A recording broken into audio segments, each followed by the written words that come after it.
Myoho Renge Kyo Nam Myoho Renge Kyo Nam Myoho Renge Kyo.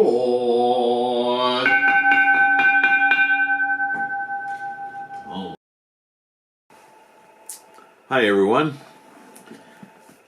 and a new Go show for today. See, this one's not too long. We might finish this one in one video, called The Origin of the Service for Deceased Ancestors. It's an interesting short one. I'll give you a little bit of insight into the Buddhist ideas around passing away. You went to the trouble to send me by messenger a donation for the service for your deceased ancestors of a bag of polished rice as white as snow, a bamboo container of oil like well-aged sake, and 1,000 coins. In particular, I was very much moved by the contents of your letter. The service for the deceased ancestors has its origins in the events arising from the Venerable Madhyayanana and his attempts to save his mother, Shodai Nyo, who, because of her karma of greed and stinginess, had fallen into the world of hungry spirits for a period of 500 lifetimes. These references to lifetimes point out the perception of time when suffering, as opposed to joyful moments. It's been said that 15 minutes at play is a much shorter time than the same 15 minutes of time sitting on a picket fence top. He failed, however, to make his mother a Buddha. In other words, to help her release from her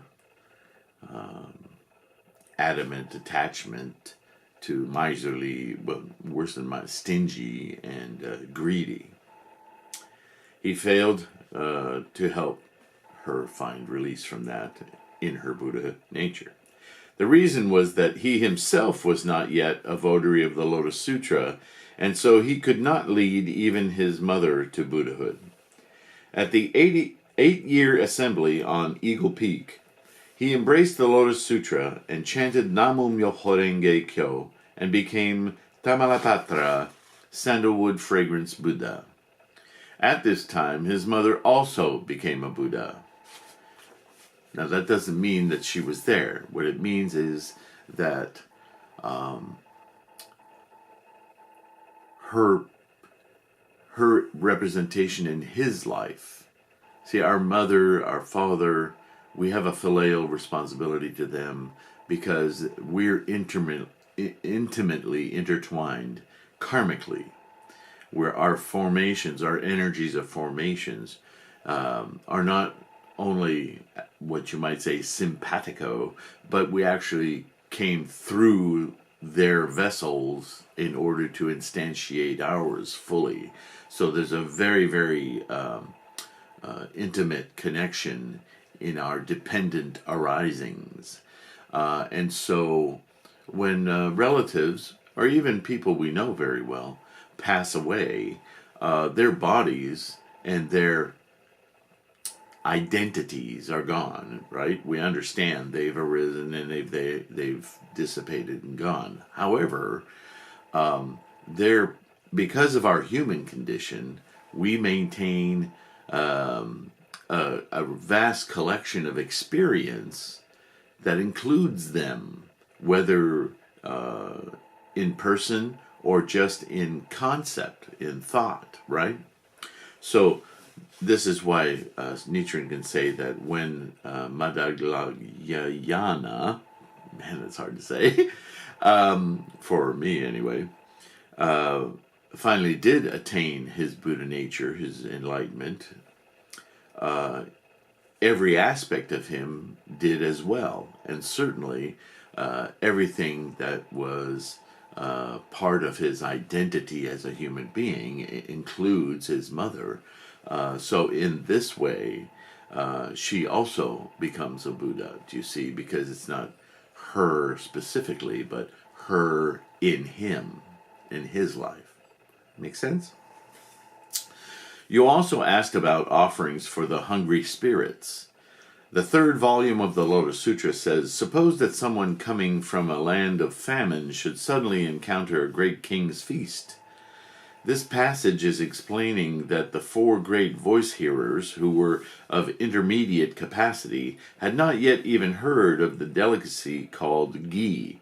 But when this sutra was expounded, they savored its taste to their heart's content for the first time, thus bringing an end at once to the hunger that had long been in their hearts.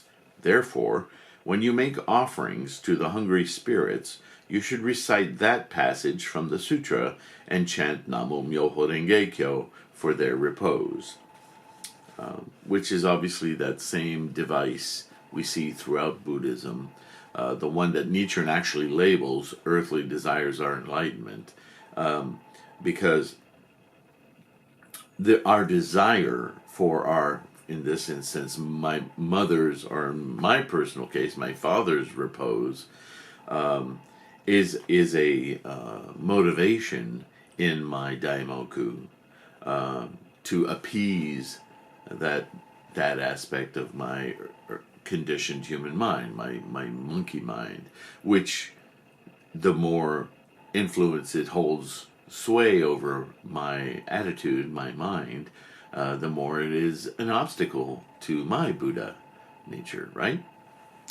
So, generally speaking, hungry spirits are divided into 36 kinds. Good old Buddhism. We're going to get granular here.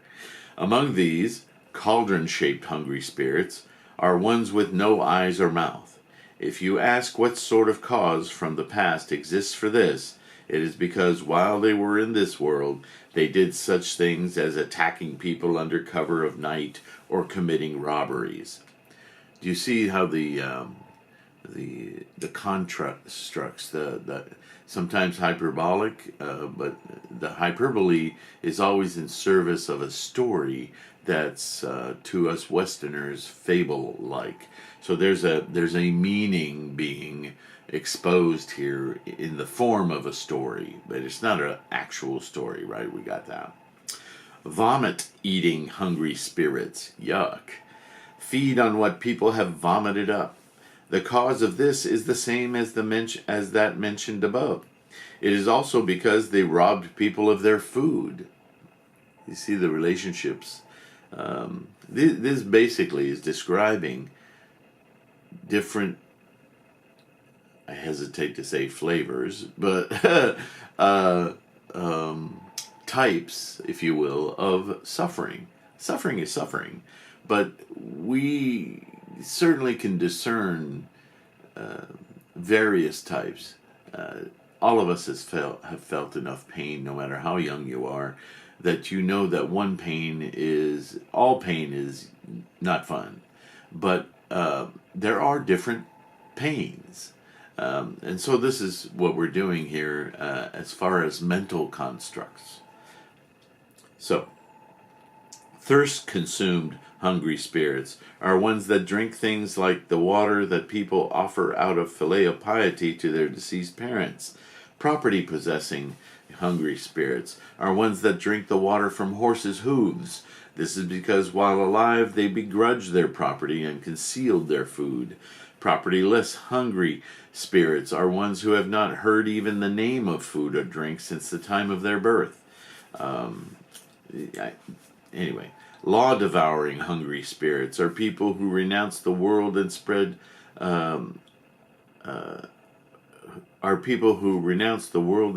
Buddhism.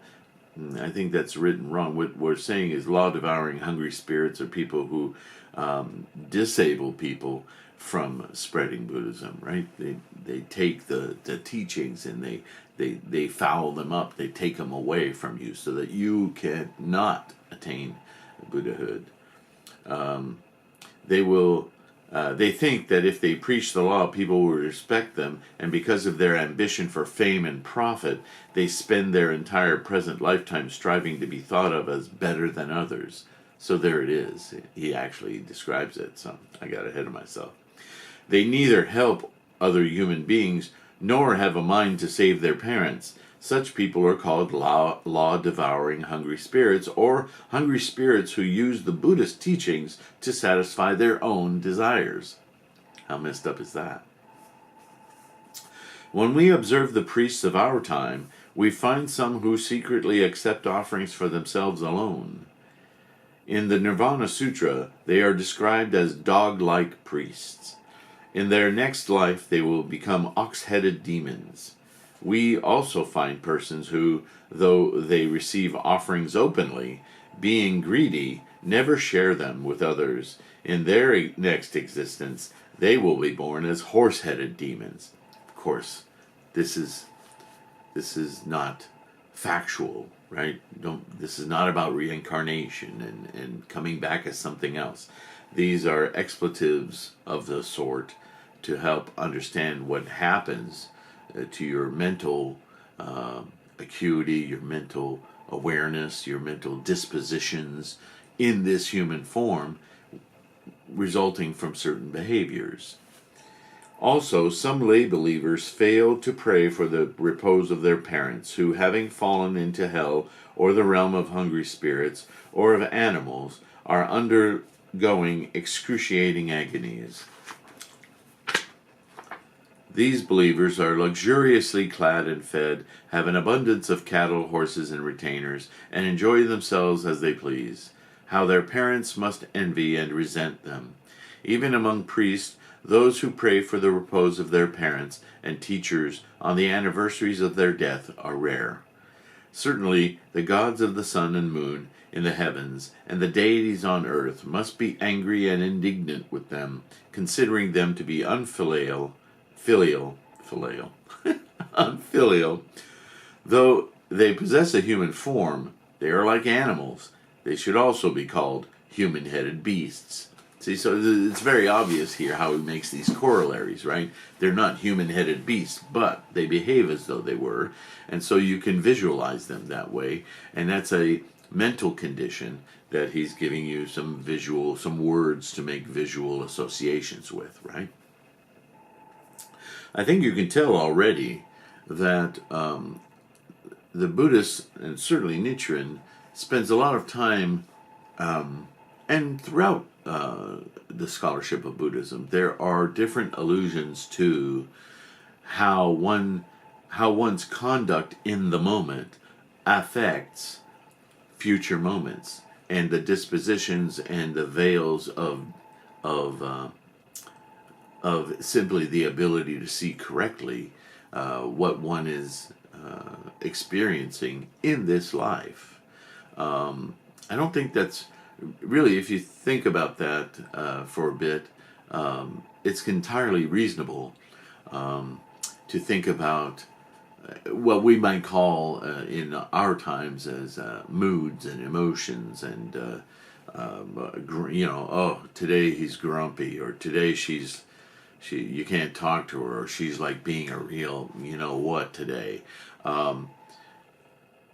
There's always, in Buddhism, there's always that may be so, but there's always an underlying condition that's creating that tendency. So it's not that we're always in that bad mood. Well, some people are in a grumpy mood all the time. Things like greed and anger and avarice drive some people's entire lives. They're never satiated. They're constantly striving. Well, that's the world of hunger to begin with, isn't it? An insatiable hunger for anything, whether it be cantaloupe or fame or sex or anything, you name it. If you're not able to appease or quiet that need which is really just desire out of control, that craving out of control, then it really commands your life, doesn't it? It commands the way you make your decisions, the way you move through life, right? So, and this is what Nichiren is exploring in this note, because he's talking to the children of a deceased parent. He's saying how that parent's life and their conduct and their avarice, their attachments that were so strong, and that they, as the children of those parents, knew their entire lives, even if they didn't live with them all the time, it doesn't matter. Their association is so close that it affects the children, right? So by practicing to achieve their own Buddhist enlightenment, their Buddha mind, their Buddha nature, they are, in effect, or can use their compassion toward their parent as a motivator in their practice of Buddhism, to not only enable them to connect more readily with their Buddha mind, but in so doing, cleansing, appeasing those demons, if you'd like to call them, or those life unaffirming life states. These 10 worlds, we're talking about one of them, the world of hunger here, but there are 10, and there are 10 within the 10, right? So there's 100 worlds that we're traveling in constantly, every very single moment, making decisions between those in various combination. That's the 3,000 moments in a single thought, 3,000 realms in a single thought moment. You could look into that separately. So we're touching on all of that kind of softly here, because this isn't a letter he's writing to teach so much about Buddhism, but maybe some history here, and he's referencing a lot of commonly held knowledge, stories, if you will, from the sutras and so forth. And he's using them to illustrate gently how they are still connected to their mother, and how they can help alleviate her suffering. Even though she's done on this world, their suffering lives on in a way through their own experience of her, and they can cleanse that, right? So it's an interesting concept, and it's one that I thought had some merit, and so that's why this is at the beginning of Volume 2 of Nichiren Gosho. When I think that I will surely eradicate these karmic impediments, and in the future go to the Pure Land of Eagle Peak, though various grave persecutions fall on me like rain and boil up like clouds, since they are for the sake of the Lotus Sutra, even these sufferings do not seem like sufferings at all. Those who have become the disciples and lay supporters of votaries such as Nichiren, especially your deceased mother, Myoho, the anniversary of whose death falls on the 12th day of this month, are votaries of the Lotus Sutra and my lay supporters. How could she possibly have fallen into the world of hungry spirits? No doubt she is now in the presence of Shakyamuni Buddha, many treasures Buddha, and the Buddhas of all the 10 directions. Perhaps they are saying, so this is the mother of Shijo Kingo, and with one accord, patting her on the head and praising her joyfully. And she is probably saying to Shakyamuni Buddha, what a splendid son I have. So you see how conciliatory this is. And it's worth noting that Shijo Kingo was a very major samurai lord and disciple of Nichiren. So he was very instrumental in helping Nichiren not only propagate, but secure lands and find places to propagate from, while at the same time, as you know, many forces were plotting to get rid of Nichiren, and he was exiled a couple of times, threats on his life. They even tried to behead him once. So there were a lot of people associated with the government and the shogunate that were a little tired of the won't be quiet monk, the know-it-all, right? But he did know it all.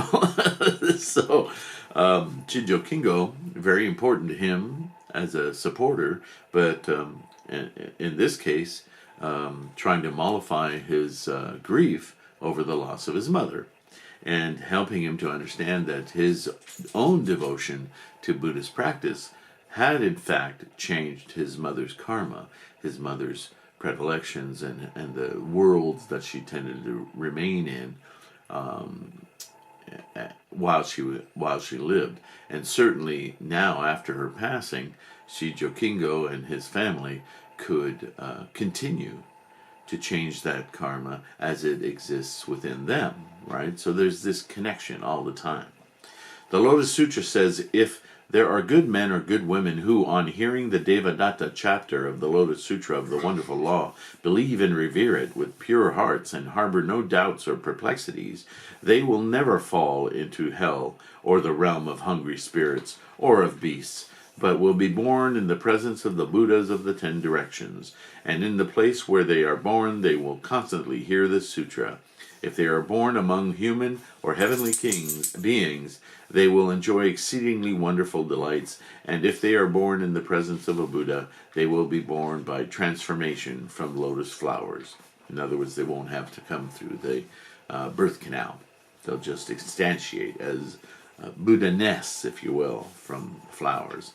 So this is just another reference, a mental reference back to the beauty of this samsaric earth, right? And so that we can find. Have you ever been, if you've lost somebody special to you, have you ever had a moment out in whatever maybe it's with art, maybe it's with fauna, maybe it's with flowers, whatever it is, where you have your serene moment, just breathing in, the exquisiteness of life itself, and suddenly your mind wanders, and you feel very emotional, remembering maybe somebody you've not talked to in a very, very long time, or a parent, or a loved one, somebody who's passed away, or just you haven't seen in ages. This is what this references to, is that all of us and our connection of being, of this existence, this experience of samsara, we're not truly separated. The truth of the matter is that our energy is completely permeating, and so we can have a real experience that seems what you might call out of body, or so referential, through a flower experience our mother, or the love of a mother for a moment. It's very transcendent of what we're normally attached to as, quote, real, right? The phrase good woman is found in this passage of the sutra. If it does not refer to the deceased, Myoho, then to whom does it refer? The sutra also states this sutra is hard to uphold. If one can uphold it even for a short while, I will surely rejoice, and so will the other Buddhas. A person who can do this wins the admiration of the Buddhas. My praise of your mother counts for little, but the sutra says that she, quote, wins the admiration of the Buddhas. Thinking, how encouraging, how encouraging. You should apply yourself earnestly to resolute mind and determination. So there we have it, right? He brings it right back to the point I was making earlier. This is all about strengthening your practice.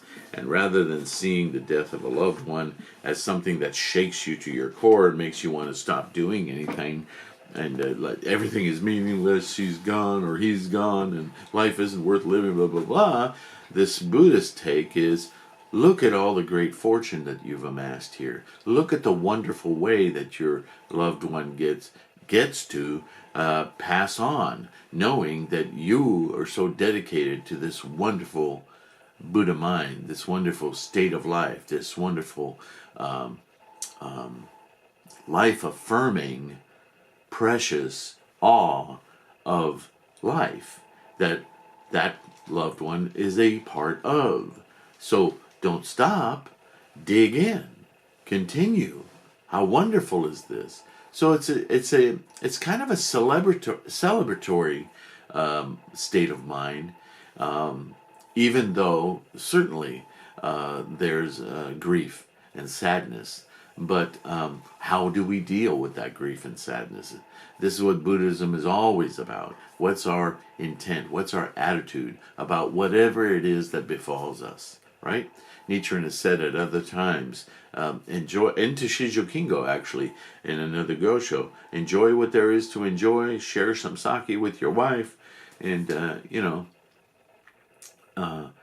participate in your life.